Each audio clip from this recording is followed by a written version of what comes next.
Hi there and welcome to the island of Iona. This is one of the most famous places in this region, especially for Christian pilgrims, because this is where Gaelic Christianity started, at least for the part that was influenced by the monks.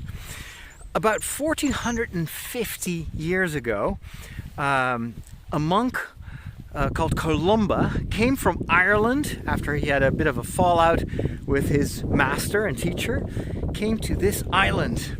And the reason that I'm climbing on top of this hill is that, according to legend, this is where he had a small hut where he would meditate and write. Behind me, the island stretches out in that direction. It's very deserted. There are some houses and bed and breakfasts more over there where the ferry arrives. And then later, here, they built this magnificent abbey, which is a sight to behold.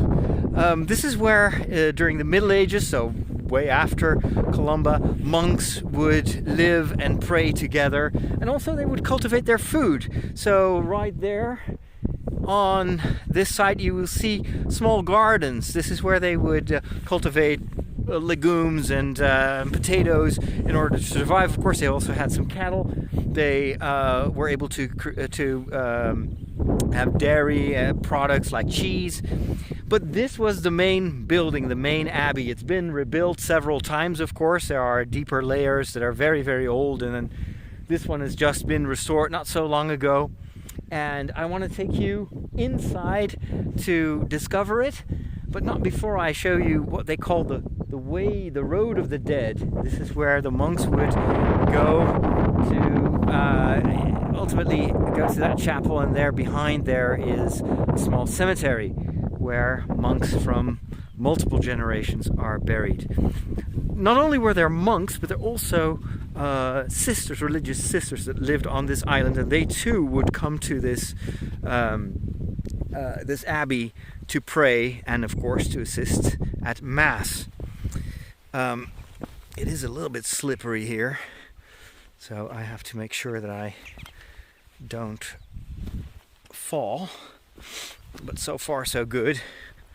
I've only fallen once, and it was on the boat from the Netherlands to Newcastle. It was in the morning, and the deck was super wet, and I was filming, and I was actually trying to find my cameraman, and I slipped and fell flat on my side, and it's still a bit bruised and battered.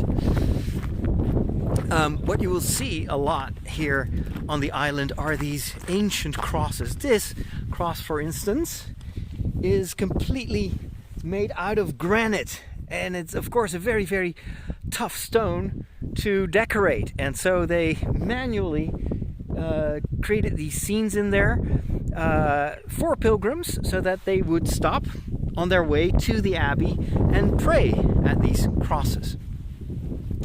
There's another cross over there, which is a replica, and then here right in front of the abbey is a well. This would be their only source of fresh water for many centuries, but at one point it no longer was drinkable water, so they had to get it from the other island, which is over there, which is Mull.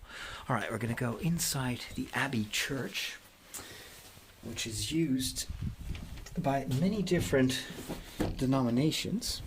And here we are on the inside. Look at the beauty of this building. The acoustics are formidable. And here you have very ancient tombstones. I'm not sure if you can tell, but this is one of the oldest tombstones that they found. And it depicts one of the monks celebrating Mass. This is an altar. This is a chalice, and here you have a crucifix. And this is probably a deacon or an assistant. So you find very early traces of what the monks did here, which was basically to work and pray. And make no mistake, they had to work really hard to survive. The conditions here were extremely harsh. The weather was terrible, especially in the winter, of course, but also a very difficult island to grow food on. Apparently the soil is not very suitable for cultivating. So just surviving was already a very, very tough job. So these monks were usually young people, very tough, not at all kind of the stereotypical image of monks that are just very pious and very fragile. No, these were really also tough characters. And they somehow had to live with each other.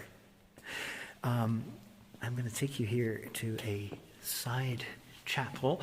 This actually is the staircase where the monks would descend. They would have their living quarters over there, and then they would walk into the chapel to pray. Thank you so much for watching, and I'll talk to you soon.